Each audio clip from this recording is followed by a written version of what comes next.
அனைவருக்கும் வணக்கம். அதான் ப்ரூஸ்லினா என்னன்னு சொல்லிட்டீங்களே, அப்புறம் என்ன ப்ரூஸ்லி அழைக்கிறோம். அந்த பெண்ணு ஆக்சுவலி விஜய் இன்னைக்கு மறந்து வச்சிட்டேன். உங்க பெண்ணை கொஞ்சம் கொடுத்தீங்கன்னா போற வழியில் அப்படியே ஒரு படத்தை சைன் பண்ணிட்டு போயிடுவேன். நான் கூட ஃபர்ஸ்ட் ஆக்சுவலி பிரசாந்த் பாண்டியராஜ் நான் கூட அப்படிதாங்க நினைச்சிட்டு இருந்தேன்.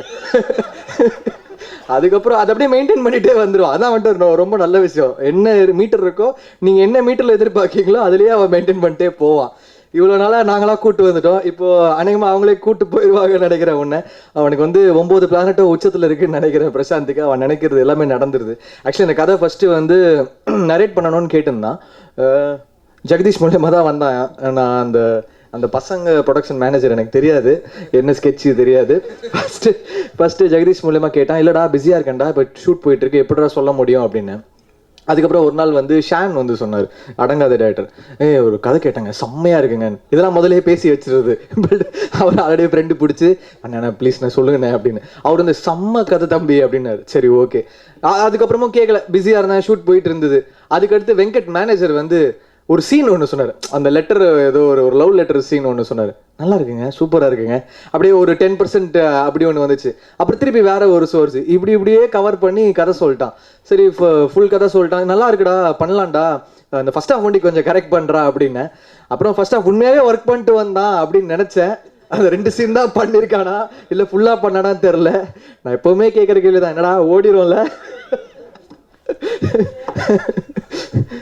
ஆக்சுவலி இப்படி கை கட்டிலாம் நிற்க மாட்டான் செட்டில்.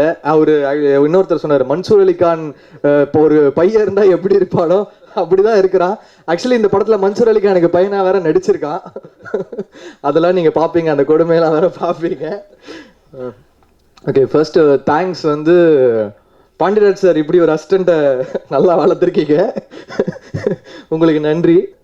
ப்ரூஸ்லி ஃபர்ஸ்ட் அவன் ஒன்லைன் என்ன சொன்னான்னா, ஒரு தமிழ் ஹீரோக்கும் ஒரு ஹாலிவுட் வில்லனுக்கும் பிரச்சனை தாங்க படம் அப்படின்னா. நல்லா இருக்குடா, தமிழ் ஹீரோ தமிழ் வில்லன்லாம் ஹாலிவுட் வில்லன் அப்படின்ற மாதிரி ஒரு கான்செப்ட் எடுத்துகிட்டு வந்திருக்கு, செம்மையா இருக்குடா அப்படின்னு. அப்படிதான் ஆரம்பிச்சது, அப்படிதான் நம்ம வச்சு படம் பண்ணியிருக்கான். இன்னும் ஃபுல் படம் பார்த்துருவோம், நல்லா இருக்கும் நம்புறேன். சப்போர்ட் பண்ணுங்க. ஏன்னா ஃபர்ஸ்ட் டைம் டைரக்டர், என்ன இருந்தாலும் ஃபர்ஸ்ட் டைம் டைரக்டருங்க, அதை நம்பி படம் பண்றோம். அவங்களுக்கு பாருங்க, ஃப்ரெண்ட்ஸ்லாம் சட்டை பேண்ட்டு ஷர்ட் எல்லாம் எடுத்து கொடுத்து அவனை ஒரு குழந்தையா பார்த்து வச்சிருக்காங்க. நாங்களும் அவரை உங்ககிட்ட கொண்டு வந்து சேர்க்குறோம். கண்டிப்பா சப்போர்ட் பண்ணுங்க. ஃபர்ஸ்ட் டைம் டைரக்டரு டெஃபினட்டா நல்லா வரணும், இந்த படம் நல்லா வரணும். சப்போர்ட் பண்ணுங்க. தேங்க்ஸ்.